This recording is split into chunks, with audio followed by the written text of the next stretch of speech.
Hey, everybody, welcome to this special episode of the podcast. And I want to introduce my very special guest. So here we go. He is the founder of Crunch Time Coaching. He is the former Georgia Pro of the Year. He is the host of Tennis Con with 66,000 subscribers on YouTube.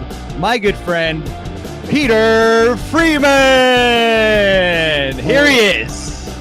What's going on, brother? That's the greatest thing that's the best introduction I've ever had. Mehrban. I love it. Thanks, man. Well, we love you, man. So, it's great to have you on. How you been? Well, I'm so good. This is definitely the highlight of my day, coming onto that great music. I'm telling you.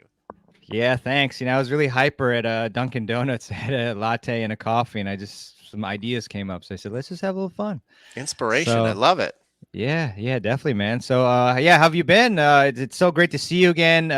For those that don't know, actually got to hang out with Peter, Will, and Scott, from Fuzzy Yellow Balls and Player Court, respectively. And then Peter's from Crunch Time Coaching, of course. And we had a great time with the Chappelle show and really, really bonded and whatnot. So, it's great to see you so soon, even though I prefer it to be live. But yeah. So, how's preparations for the new year going? Oh, really good. Yeah. It's just nice. I'm doing a lot of planning for next year on the business and excited about that. And, hanging around family and experiencing the cold, which is, as a Georgia boy, I don't really like, but it makes it feel a little more like the holidays. So it's all good. Awesome. Love it. Well, today, as you can see on the screen, we're going to talk about how to prepare to peak in 2024 with me and Peter. And we were brainstorming before the show and figured that this would be a great one. I'll also be putting this on all the podcast platforms as well. But we figured we could do this live so that we can also take your questions as well. But Peter, what's like one of the first things that you think about when you want to have a great year? That the new year's coming up. It's something where like many of us get motivated. Like, oh yes, a new year, time to just change ourselves, transforms ourselves, and a lot of times it fizzles out, unfortunately. But what's like the first thing you think about when you want to have a great new year? Well, the first thing I think about is what do my students want to have a great new year? So it's not really about me anymore.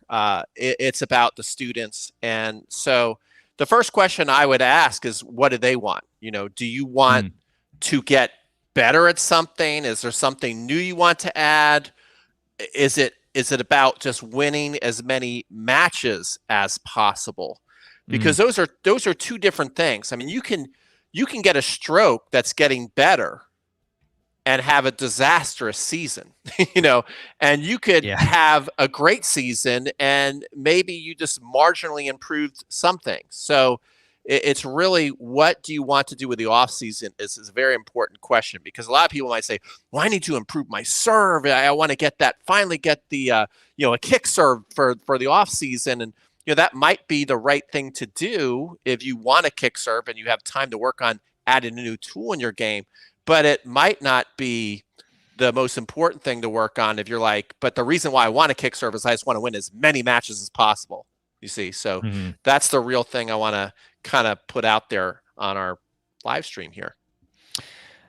Are there ideal goals? Like, is there one better goal than the other, or is it just like, what do we feel internally is the best for ourselves? Or, what do you think about that? Should it be about winning? I think it really comes down to the individual and what, because especially at least me, I'm coaching totally obsessed adult tennis players. That's who I'm talking to. So it's really about what is going to give you the most satisfaction, the most enjoyment out of your time on court. For some people, it's just like, I do all this so I can win matches. That's what it's really all about. And other people, like I remember this one guy I taught, which I thought was a beautiful comment he made. He's like, Pete, I don't care if I win or I lose. I just want to play beautiful tennis. And so, if you're looking at some of your game, you're like, man, I really want to sharpen this up. I want it to look better. I've seen it on video. It's just a nightmare. Well, now's a great time to do it, because now's the time you can do it. I just watched a video actually on off-season training. And it was a great video by the Tennis Mentor. If you've never seen his videos on YouTube, he's awesome, guys. Go check him Yeah, out. he is. And he was able to work with Liam Brody and his coach, and they were doing off-season training. And the coach said, this is the time where gains are made in the off-season. It's a very important time for the players. They've only got a month and a half to do it. And it's a time where you can improve things, where you can change things. He said once the season starts, it's about maintaining stuff. You really can't work on new stuff. You just don't have that time. Now, that doesn't mean, though, that you can't be improving during the regular, season on tour. Because as we know, the pros, you can see it. They get hot, they get cold. And so they're obviously doing something. Something is happening, even though they're in season play, to be able to get on a hot streak and start playing better. But it's not necessarily, changing their form a little bit, which you're thinking, well, do the pros actually do that? And if you look at Roger Federer, Rafael Nadal, and Novak Djokovic, you take a look at those guys from the beginning of the time they were on the tour to when they're, now and Roger's gone and who knows what Rafa's going to do. Their strokes are actually different. So they changed their form, and they probably did a lot of that changing in the off season. Yeah. Yeah. And so is it ideal for us then, like, the time that we're playing the least amount of matches, is that when we should be focusing on the technique portion?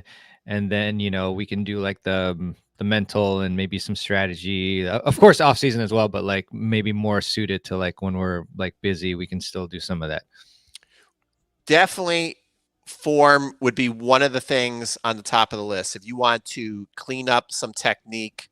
But on the top of everybody's list, before we get into all that, you see how we kind of always gravitate towards that. The number one thing that Brody's working on, that all the pros are working on, and that everybody needs to work on is getting the body stronger. Boom. Look at the comment there. That's pretty close. Byron. Yeah, Byron, that is it. Buddy there. It should be on getting the body strong and ready for play. Now, here's one thing. I've actually been calling my VIPs, which is kind of cool, inviting them out to what I call hyper-focus camp, kind of giving them the first dibs on that. Email me if you're interested in coming train with me next year in Atlanta, guys, if you're watching this.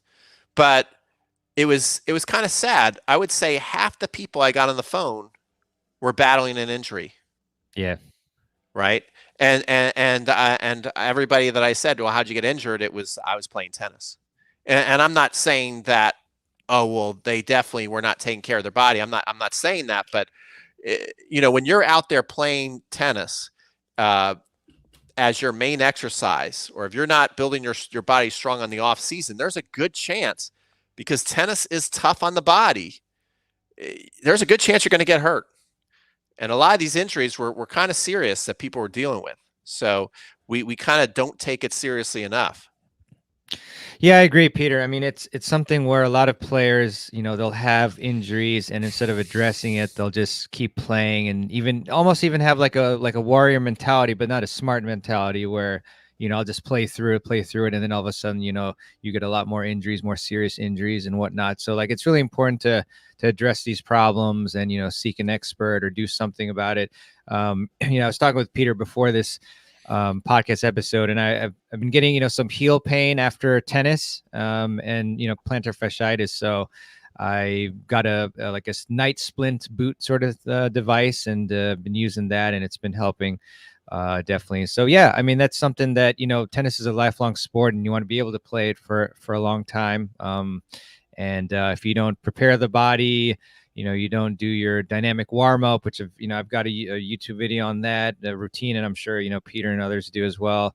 If you don't do that, if you don't, stretch afterwards, take care of the body, then you'll be in bad shape, and you won't be able to do the things that you want to accomplish. So that's really big. Mehrban, can I turn? You can come back to me in a second, but can I turn around on you for a minute? Sure. Yeah. Okay. Because I know that you actually do still play a lot of leagues and matches and everything. And so, what are you thinking about right now? Because I know you also actually work very hard on your game. What are some of your goals for next year? What do you think you need to improve? Are you thinking about technique at all, or is it just about fitness, hitting a lot of balls? What do you think? What are you looking to do here in these next couple of months? Yeah, I'm really glad that you mentioned that because, it's like I do have goals and, I'm trying to set up systems that'll help facilitate those goals, because that's really important too. A lot of us have the goals, but then we don't have systems. So then they just kind of fade away. But yeah, I mean, for this upcoming new year, and I don't know if people have heard, but I actually got bumped down to 4-5, and I went like 14-5, sorry, something like that. And then won all my 5-0 matches, included at sectionals, and still got bumped That's down. weird. So it is weird. Yeah, I was self-rated for some reason. I think because I didn't play men's for a couple of years. But anyways, that being said, that I mentioned that because it kind of plays into things. But yeah, my goals for next year are to make at least one nationals for USA leagues. Obviously, I'll have a pick of some strong teams, and then also to improve my second serve as well. Get more velocity and spin on that. So like as part of like a system, which I wanted to talk about too, is like, when you have the goal, then you want to set something up. Like for me, it's going to be 3 mornings a week in the mornings. Did I say that right? 3 times a week in the mornings, I'm going to go with a basket of balls and hit 100, second serves. So you kind of want to make it so that you have the schedule, and then you block it in your calendar as well. And then act on it. So like that's like pretty much one of my biggest goals. I also do want to shore up the backhand a bit as well with the technique, and also play more aggressively, generally speaking. So yeah, those are some of the goals. I think one other one too is to improve my singles game as well, because I've been playing a ton of doubles. That's just how it is in 5-0. You only have 1 court of singles, 2 courts of doubles, and so you usually have your best singles player there, which is sometimes like almost like a 5-5 really playing. So I played all doubles. But yeah, singles, got to get used to that again. It's definitely a bit of a different game. So yeah, those are some of the goals I have. So it's really important to do the planning and the time blocking, and then the executing as well. So yeah, that's the answer, Peter. What do you think? I think it's a great answer. And there's one thing you said that is certainly not a wrong answer. But I do think that what I want to also say to everybody, and I know Mehrban is in a cold part of town. I went to school in DC. DC in the winter is freezing, right? And unless, and I don't know how much access he has to indoor courts, but I'm sure there's gonna be a lot of days where Mehrban goes, it's too damn cold. I can't practice, or it's raining, or it's snowing, or it's like super windy. Right. Well, let's just say there's normal people who will normal say that. People. Normal people. Yeah, because lots of people right now are going to be living in cold parts of the world, and even Georgia's gotten kind of cold in the last couple of weeks, where I haven't wanted to go outside and do much or film anything. Sure. So a lot of people, when I do these challenges, I'll do a number of challenges during the winter, and a lot of them are like serve challenges, technique challenges, and I'll get a lot of emails and messages like, oh, I love your challenge. It's great. It's going to get warm in a couple of weeks, and hopefully I can go out there and practice. And if you really want to make a change, do not hit a bunch of balls, because once you put the ball in play, whether you're doing a serve, whether you're doing a forehand, whether you're doing a backhand, even if there's not much pressure there, you're going to have some degree of your old habit creep in. Because even if you say, I don't care if I miss my second serve, I'm just going to practice the new thing, it's impossible, I think, pretty much not to care.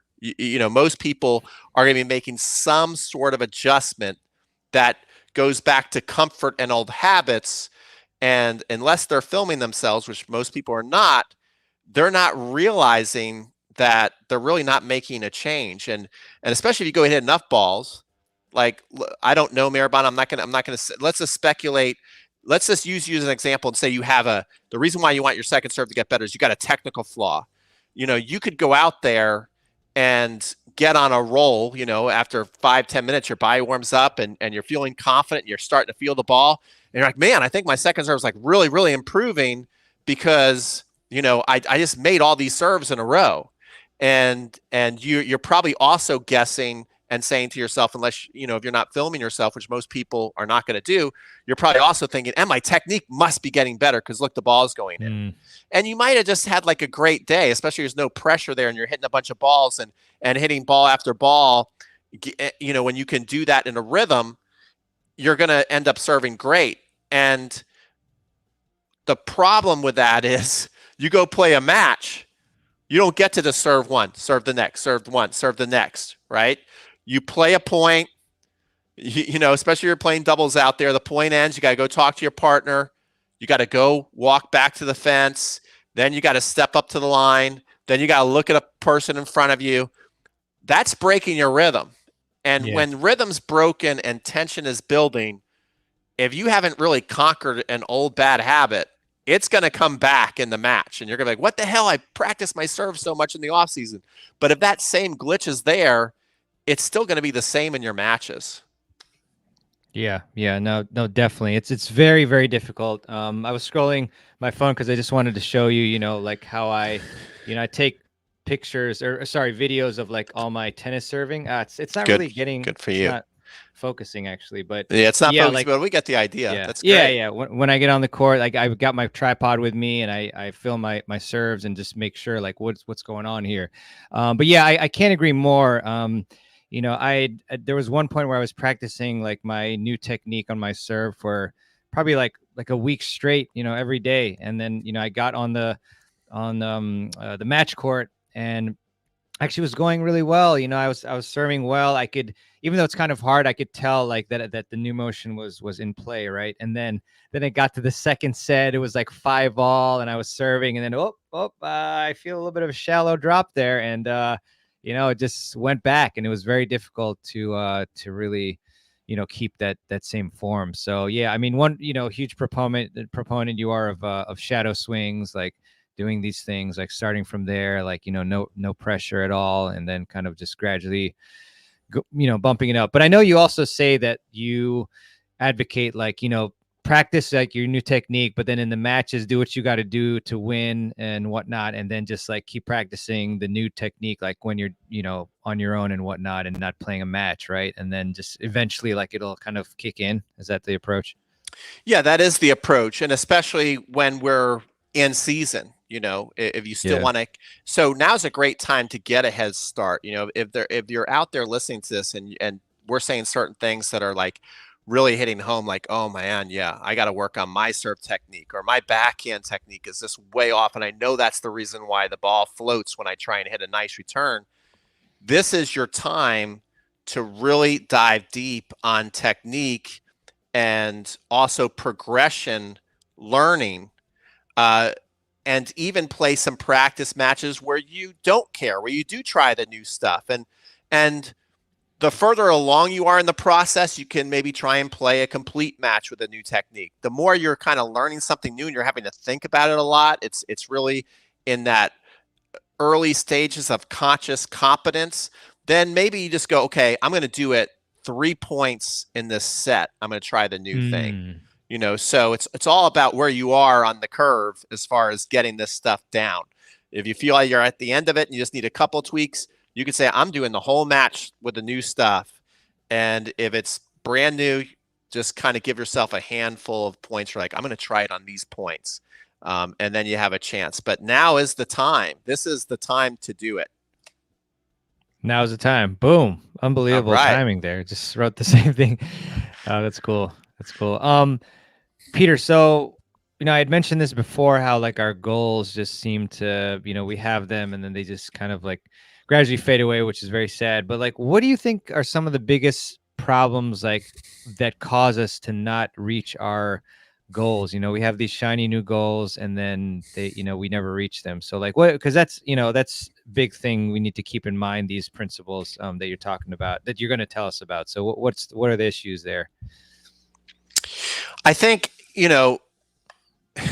I'm good at this one thing when I'm in charge. And then when it's my own life, I'm not good at this one thing. So I understand the students, right? Because there's certain advice I've gotten in my life where the person who I know is at a different level than me, a higher level, will say, Pete, just do A, B, C. that's it. Just like A, B, C, just do that. And I'll hear it and it'll make sense. And then all of a sudden I like go to start doing A, B, C, but I'm like, yeah, but like if I also did this, wouldn't that be better? Or like B kind of seems like a waste of time. So I'm going to skip B and I'm just going to go right to C. And then all of a sudden you look down 6 months and you're like, I still really am kind of living my life the exact same way. I didn't really change anything. And like I'm doing a racket drop challenge right now. And I am just like for day 2, which I think is the most important day. And I know people listening to this can't see it, but for the people watching this, I basically have a brush in my hand, which is a tennis racket. And because most people do the waiter tray, right? So I'm showing everybody right now the waiter tray. And I just want to see if people can strike a pose, get the racket on your head so you can feel the contact, get a weak wrist, make sure that you are palm down, because that's the key, because most people are palm up, palm down, and be able to strike that pose like that. Now, even though I've clearly said that that's what people should be doing on day 2, and that's all I want to see, most people are either A, still sending me a video of their complete serve, B, still like doing a complete shadow swing, and they don't have the shadow swing down.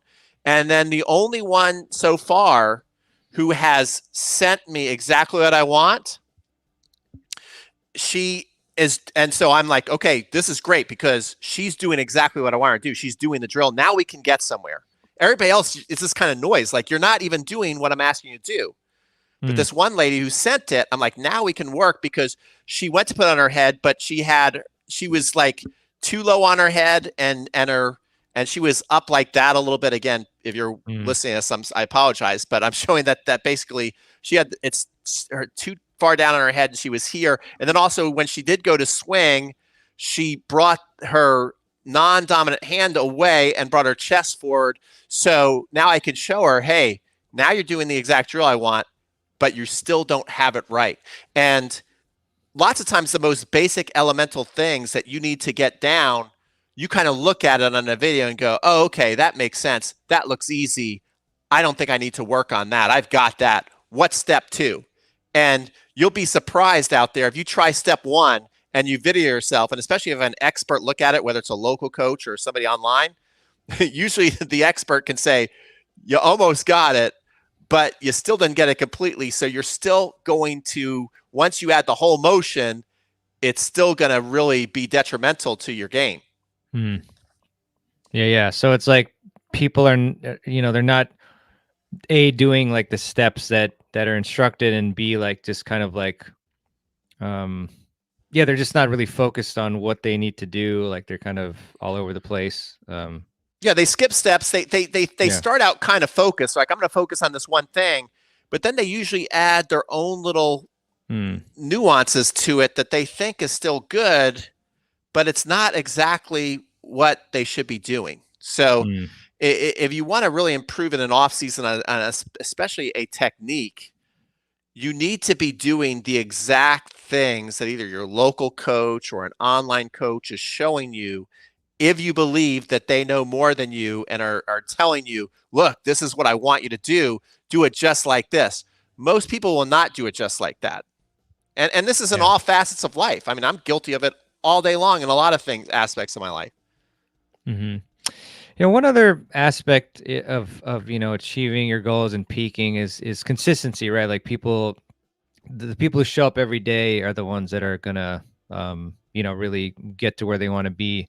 And you hear like all walks of life, like you were referring to, like they're saying like it's consistency is what you need to do. So like the problem with humans in general is that they're like their brain, they're lazy, like they want to take like the easiest route possible, like have the most comfort and things like that. So, sometimes when you think to yourself like, oh, like I'm going to have this fitness regimen, but then you think, oh gosh, like it's going to be an hour of fitness and it's like cold and rainy and this and that. So like, one technique that I find to help me with consistency is to trick my brain by giving it like really small amounts.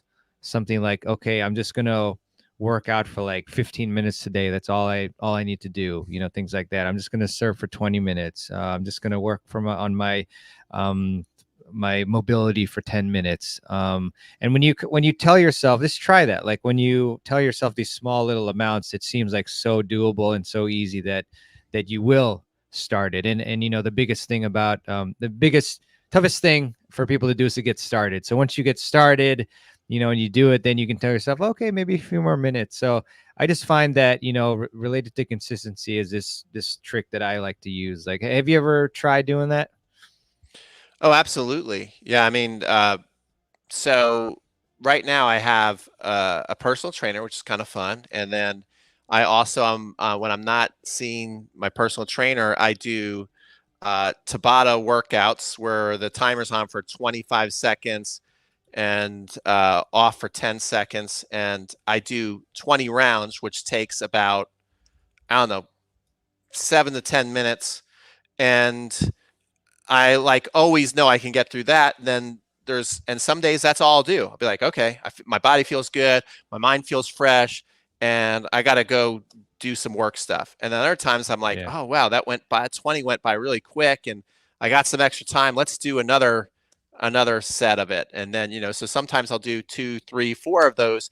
Other times, lots of days I'll just do one. But at least I did it rather than again, laying in bed, being intimidated by going, oh, I got to get there and do an hour. Yeah. Great techniques that you're doing there. Kudos. And then, you also talked about this a little bit in the beginning, but I think a lot of players, like they feel kind of stuck. Like they know that they're not getting the results that they want, but they don't know exactly what to do. There's like, there's so many things I could do. I could work on my technique, my fitness, like my mental game. Like it's just, there's so many things to do. I'm just like, I'm stuck in analysis paralysis, as they call it. So, how can players, be more aware, and like, how can they figure out like, what is it that they really need to work on to take their game to the next level? That is a great question. Cause I mean, tennis is a very complex game. I mean, it really is. There's so much that you got to take care of. I mean, fitness is number one. But even when we talk about fitness, we're like, well, what does fitness mean? I mean, fitness means, flexibility. It means strength, right? It means being durable, which is a little different than strength. And then performance wise, we got to be able to get to balls and have fast reactions. Like all these are different skills you have to be working on in the fitness realm. And then there's the endurance level, which is, lasting, a 3-hour match out in the sun, and then being able to, maybe do it the next day if you play a weekend tournament or something like that. So, I mean, there's so much to focus on. But I will say one general thing is no matter how much you train, you're not going to, unless you already are there and close, you're not going to be a pro. So, like, I think you have people in two buckets. You have people who are like, I don't care about my strokes at all, and I just go play league tennis, and I'm a weekend warrior. And they're going to be, they can win a lot of matches, and they'll basically win within that level, and maybe they can kind of get to the next level, but then they're kind of done, and they're not that there's anything wrong with that. Right. And then you have the other side of it where they're like, man, I don't want to play like that. I want to improve. I want to hit like the pros. You know what? I want to hit like the pros. And the great news is anybody can develop perfect technique on anything. So that's the good news for you guys. So if you want to hit more like the pros, you absolutely can. But your tolerance level for shot making is never going to be as high as the pros. The pros can run for a ball that's hit, 80 miles an hour off the court. They're running. And if they get there on time, they get grounded, they can hit as hard as they want back in the court and do that all day long because they're training much more than you. Their technique is better than you. They've been doing it since they were a little kid. So what I tell people, and this will help you play a lot better in your matches this year if you can figure this out, make what you cannot hit.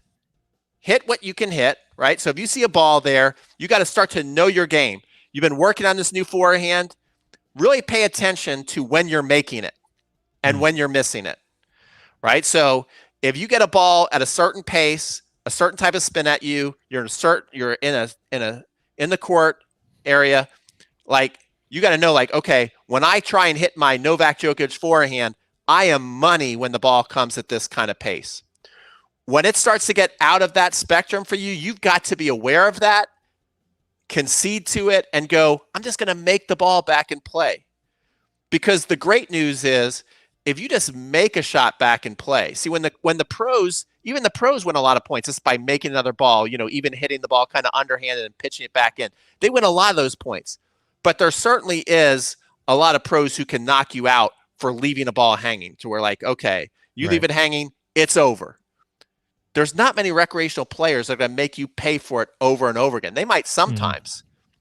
But if you can just make a ball back in play, you're going to win so many points by doing that. So really understanding what you can hit and what you should just make, I think, will help everybody here, no matter what kind of technique you're trying to use.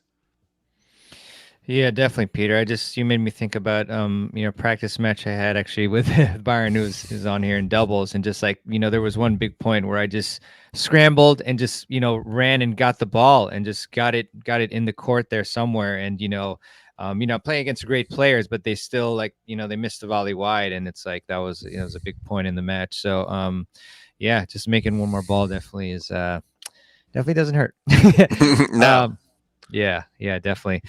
One thing I want to talk about too that's really underrated is just having gratitude, because I think that a lot of times we just put too much pressure on ourselves and we think like we got to win this and that, like, or you're having it almost like seems silly, like when you think about it and put it in context. It's like you're able to play these matches at like really nice clubs or whatever, and then while you have so many other people who are just like on the street, or like they don't have tennis rackets and courts access, and like we're living great lives like by being able to play tennis. And like every single time that I've been playing a match, and like I feel bad for myself, and I think about like how grateful I am to be able to play when others cannot due to a lot of unfortunate circumstances, like I immediately just am more relaxed. I play a lot better. So it's probably not one thing you expected to hear, like when thinking about peaking in 2024, but I think it's like a very essential, principle to keep in mind. So what do you think about that, Peter? Well, what you said actually just reminded me of, I watched Leila Fernandez Warm and Fuzzy episode last night. And one thing that was kind of, I thought great is, and I was surprised, the guy asked, well, what do you dream about? She goes, I dream about tennis. And she talked about how much she loves tennis and how grateful she is for it. And then the guy basically says, well, what do you love about tennis? Why are you dreaming about tennis? What is so enjoyable? And she just talked about, being calm through the chaos, and that there's so much that happens on the court, so many lows, so many highs. And it's just such an exciting ride for that hour to 2 hours out there. And yeah, I mean, sometimes as a tennis player, we can certainly dread it because of the nerves and because of not performing at what you expected to do. And so that can definitely put you into a tailspin of emotions, a lot of them negative, a lot of them ungrateful, a lot of them very self-directed in anger. And but to kind of realize that, oh my gosh, tennis really brings out all the amazing emotions that you're going to kind of experience in life. In life, you're going to have great days where just something happens and you do feel just awesome and elated. And then there's going to be, anticipation, what's going to happen. That's exciting. And then there's also going to be very disappointing things that happen to you that are sad, and tennis kind of can bring you through that all in one day. And so to kind of be grateful for that, I think is really important. Yeah, definitely. Leila Fernandez. Such a nice person, and also Filipino, which my mom is, which is cool. But yeah, Warm and Fuzzy. That's really cool. So I don't know why I didn't know about this show for some reason, but okay, it's on Tennis Channel, right? Yeah. Okay. Tennis Channel Podcast Network. So I gotta plug She gives a very cute, heartwarming interview. I thought she did great. Got it. Got it. Cool. I'll definitely link that show in the show notes. Discipline, Peter. Discipline. So that's big, obviously, in order to really to peak, to accomplish anything, you need discipline. So what are your overall thoughts about discipline? Is it something that maybe is too stressed? Maybe is there like a different way to go about things with respect to that to still reach your goals? Because I guess kind of what I'm trying to put into words is like, um, there's discipline, but then there's also maybe like, are you maybe not doing the right thing, or you're not having the right attitude that is causing you to not like what you're doing? So like, what are your thoughts on discipline overall? How important is it? Yeah, I think it kind of covers a lot of what we've been talking about tonight. The discipline aspect of it is, and being grateful, I think makes it easier to be more disciplined. Because How so? well, I'm doing this racket drop challenge, and one of the people actually came on video, and he's like, "I really hope this racket drop challenge." He's a super nice guy. I mean, and every time I'm saying stuff like this, guys, realize that I feel the same way with a lot of things in my life. But he's like, I'm going to give this racket drop challenge one last go, and if it doesn't work for me, then I'm just going to forget it. So to me, that sounds like he's putting a lot of pressure on himself to where it's going to be hard to be disciplined, because he's already planted that seed. Like, gosh, I don't think this is going to work, and I'll try it. And if it doesn't work, then I just realize I can't do this, so I'm going to quit. And I said, as you do this racket drop challenge, number one, follow the steps exactly like they're laid out. That's what I told him. And I said, and rather than hoping that you get this racket drop down the right way, so that you can then use it in the match and putting all this pressure on yourself, I want you to enjoy the process of the moves. Like, enjoy it like you're taking like a Tai Chi class. You know how that you see the people in the park and they're doing the moves, and it looks very peaceful, and it's as part of their process. Well, as a tennis player, if you looked at shadow strokes and progressions too, not almost like yoga poses and Tai Chi like combined, if you did that, I bet your strokes would improve a lot. Because even the people who do a shadow stroke, like, I see what y'all are doing because y'all send me videos. Like, they'll do one shadow stroke, two shadow stroke. First of all, the whole thing, not broken down progressions, and then they'll take a ball and they'll throw it up and hope that it all worked.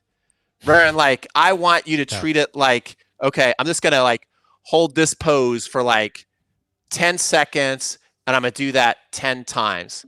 Then I'm gonna add another piece to it, and I'm just gonna enjoy it. It's gonna be peaceful. It's gonna be like yoga, and it's just part of my daily ritual because I love the way that strokes look, and it's very artistic. And I will say maybe that's one thing that I had going for me now, looking back, is I really love to compete, but I also just thought the moves of tennis were very artistic. So I always loved to shadow stroke, and I would do lots of like movements in front of the mirror because, we didn't really have the cell phones going on when I was growing up. So I would always do the moves in front of the mirror, and if it looked good when I was doing it, it was very pleasing to me. So I like to do it over and over again. Love that. You made me think about a video I just saw today. I know you're a big fan of him too. Milan from 10 Fit Men. And he just posted one today where he was like doing these shadow swings, like and bouncing up and down these steps, and like it's amazing. Doing, like, I saw that too. Yeah, lunge volleys. So yeah, he's great. I've had him on the podcast a while back, and you've obviously worked with him too. So really good stuff. Also, a lot of great nuggets in there, Peter. I mean, you talked about enjoying the process, because we've heard a lot of people who, they've accomplished like the big thing they wanted to do, and then the next day they felt like empty inside and just like, what's next sort of thing. And so that's why it's really important to think, enjoy the process, focus on the process. My college coach, when we were at UMBC, Keith Purrier, he told me after my first, it was a big loss, my first tournament, first match actually in college. I played a fellow friend who's from this area, and I was up 6-2, 5-1, and then I thought about winning my first college match, and then of course I lost. And I never forget. He told me, you got to focus on the process, not the results. And so that's a key thing. Just keep thinking about the process, planning, executing, and then get it eventually. Improving 1% each day will get you. What was it? 27 times better or something like that at the end of the year, or some stat like that. But yeah, no, definitely really important. Any other sorts of principles or ideas that we need to bring into 2024 to make sure that we're able to peak? Well, I think you just kind of also hit on something big. That 1% better, and it's really understanding what that means. And of course, a lot of people who didn't play sports at a high level but are now really into tennis, they maybe don't understand that and how big it can be. Just to give you another idea, I watched The Quarterback on Netflix, and Kirk Cousins said something that stood out to me. He had somebody, and he was just working on one aspect of his game. I think it was a fitness thing. And he said to that person, he's like, I told them, if I can just get 3% better in this one area, that is going to be huge for me. And so they really live by that, and they really mean it. And especially when you're that good, you can't even though you might feel 100% better in your confidence. You see, you can improve 3% and be 100% more confident. But as a professional football player, the guy cannot improve 100%, Sure. because they're pretty much perfect as it is. But if you watch that series, it really shows at a high level how much goes into everything. And these quarterbacks were thinking about every aspect of their game all the time.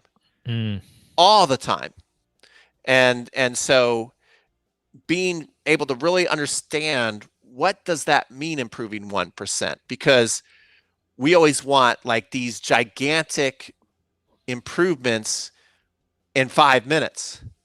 You can understand, someone can say something to you like on a video, and it could be the missing piece, and you could understand exactly what you need to improve in 5 minutes, and that would help you improve and make a gigantic leap, but you're not going to be able to implement it in 5 minutes.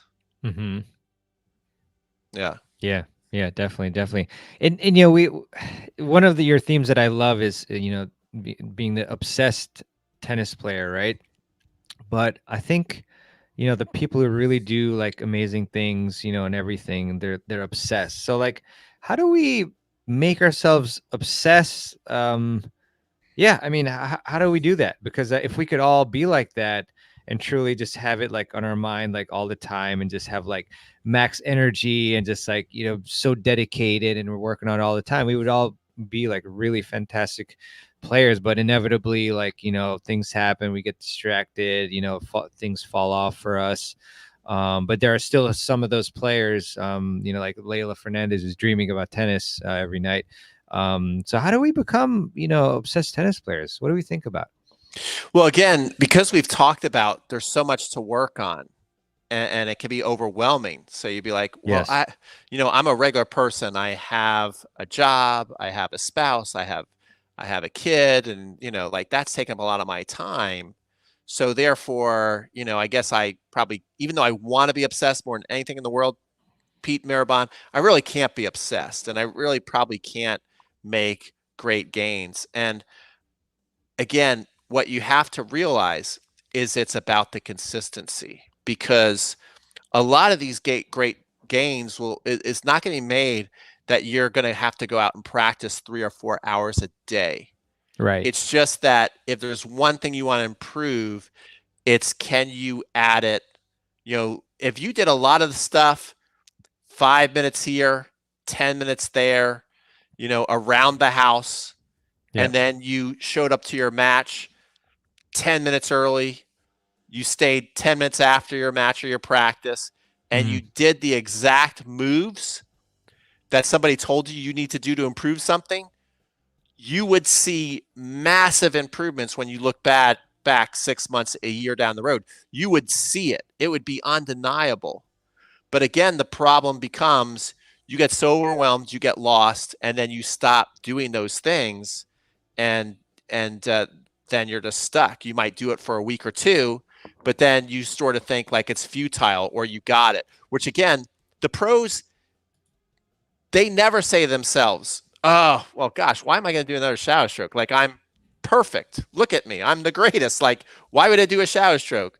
Why would I do another lunge? I know how to do a lunge. Why would I stretch? You know, why am I warming up with a medicine ball? Look at me. I'm Alcaraz. I'm Carlos Alcaraz. I'm ripped. I don't need the medicine ball today. But they live by those rituals, and they do them. They all of them. If you watch them practice, it's very, very little simple things that anybody can do. It's just that they do it and we don't. Yeah. 100% agreed. Like what Arash said there, to become obsessed, you have to love all the little things you're working on. Shout out to him, another great player that I play with here and there. So we do have a question that I want to go back to. So Christine, let me know what you think about this, Peter. One usually can't learn a new movement without making a video of yourself doing it. You may think you're doing something different and you're not. You have to super exaggerate the new movement. I pretty much agree with all that. What do you think? 100%. I mean, she nailed it. And that's the thing. A lot of people will do things and they're not filming it, or they'll film it and they don't catch it. And they'll think like, because they're in the neighborhood, but each little piece of your stroke, especially the serve, like it's so complex. If one little thing is off, it's going to throw everything off. And so each little piece has to be perfect on its own, just like learning a dance move before you can put the whole thing together. Yeah, 100%, man. Let's see here. Yeah, Byron said, my dopamine definitely gets kicked to the ground when I feel like I don't play well. I like what you said. He was referring to gratitude. So, yeah, most definitely. It's really important. Richard, performance is not artistic. Is it in competition? Trying to decipher that. Performance is not artistic. Is it in competition? Well, I think maybe he's saying that, you don't have to play beautiful tennis to win in competition, if that's what he's saying. And he's 100% right. And that's what I said in the beginning, like, what's your goal for people? And it's to ask them, well, what do you want to do the most? Do you want to get a certain stroke down that you don't have, or do you want to win more matches this year? And then if you look at that individual, you might determine, I mean, everybody's different. You might determine on one person, well, even though you want to win more matches, like, we got to make this forehand look better so that it will hold up in a match, and that will help you win matches. But as Jorge Capistani really pointed out so nicely, there is a range of acceptability. It might not be perfect, but if it's acceptable, if that person has a range of acceptability on most of the shots, then I'm probably not going, well, gosh, we really need to improve your technique for you to win these 3-5 matches this year. No, it's probably a lot of other stuff that we can do, just a little bit here, a little bit there, a little strategy, a little more fitness, a little more court awareness, certain drills that we know that they're going to be in that winning position all the time, and just making them really feel really comfortable in there, that will be enough to win the matches without having to look amazing to do it. Yeah, good stuff. One other concept I wrote down, Peter, is getting outside your comfort zone. I think that really applies to even discipline as well. Like, like sometimes it's not comfortable to do something that you need to do, but you have to do it. And so, but yeah, I mean, it also applies as well to like trying new skills. Maybe you're 3-5 and you don't really poach at all. So maybe you want to add to your toolkit, how to poach, or maybe even the I formation, serve and volley. I remember like a while ago when like playing doubles. Like I had never served and volleyed, and one day I decided to do it, and I did it for like 3-4 points, and each time like I'd serve, I go to the net, then I'd miss my volley, and then I felt like almost embarrassed, like, wow, people think I have these crappy volleys, like, forget it, I'm just going to stay at the baseline and do that. But then like the next time I went out, I said, you know what, no, like I shouldn't care what people think.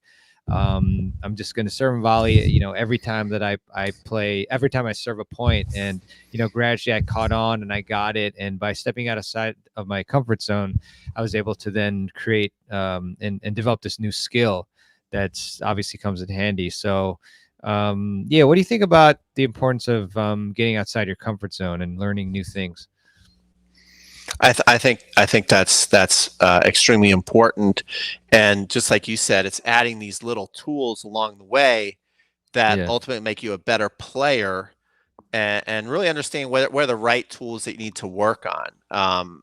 Like you mentioned, the serve and volley kind of reminds me of Novak Djokovic, especially when he played Berrettini. He won Wimbledon on that serve and volley that year. Like, if you really look at that match, on the big points, Novak served and volleyed, and he won almost every single time he did it. And that was done over years. Not just that match was won over years, not just like 2 weeks before the tournament. To where over years, gradually, we know he's one of the best baseliners of all time.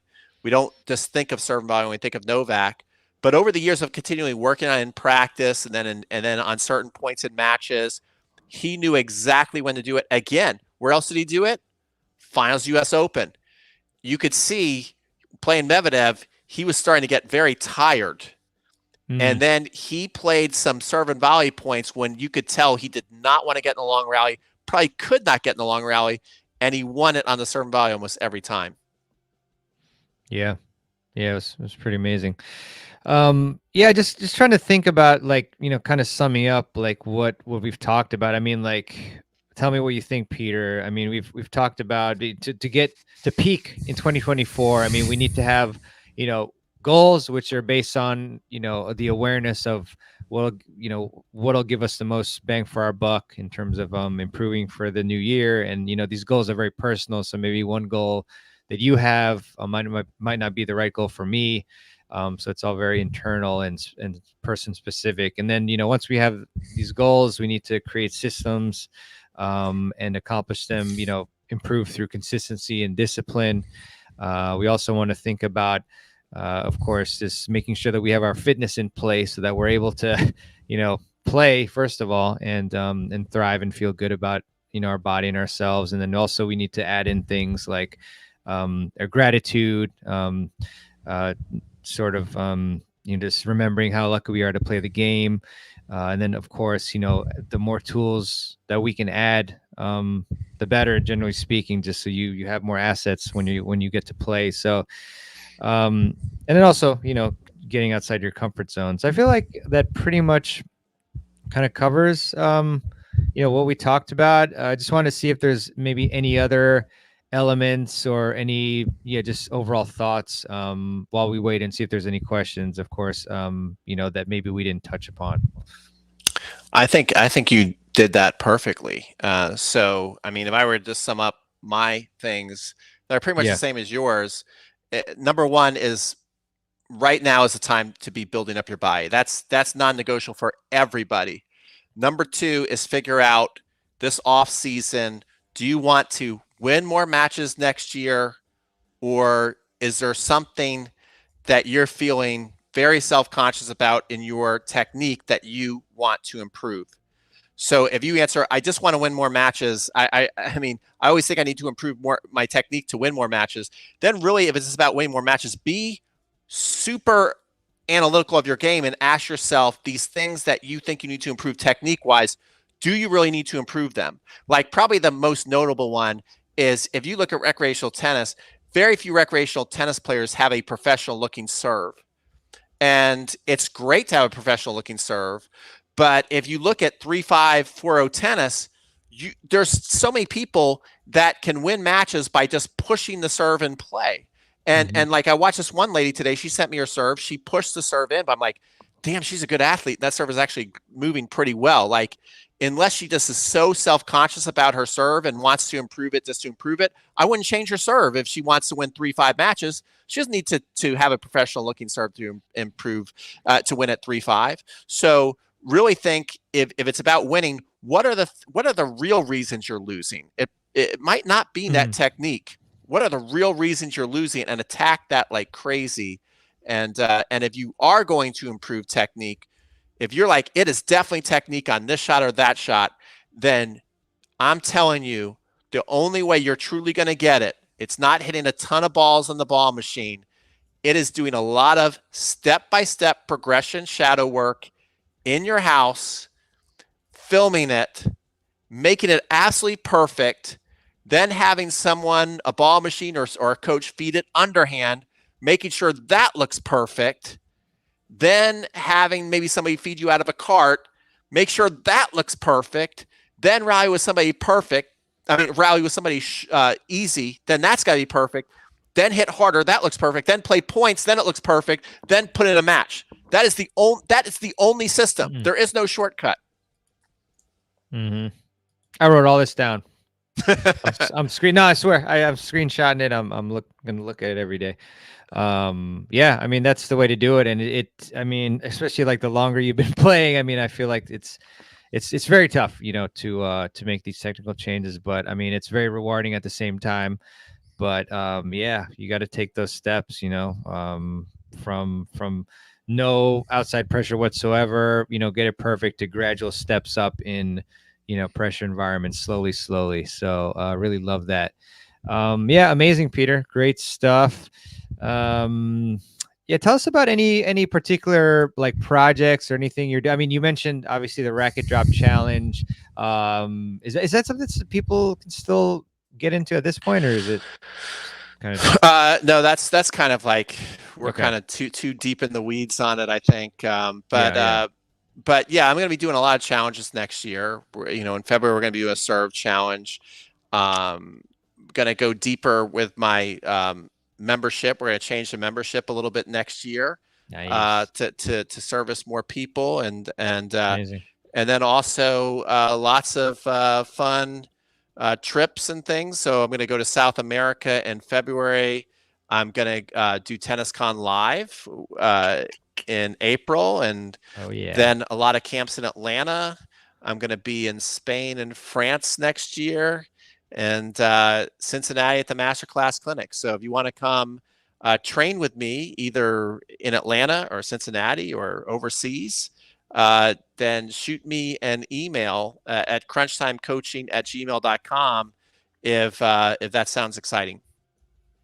Sweet. I'm just writing this down. I know all this already. Why am I even?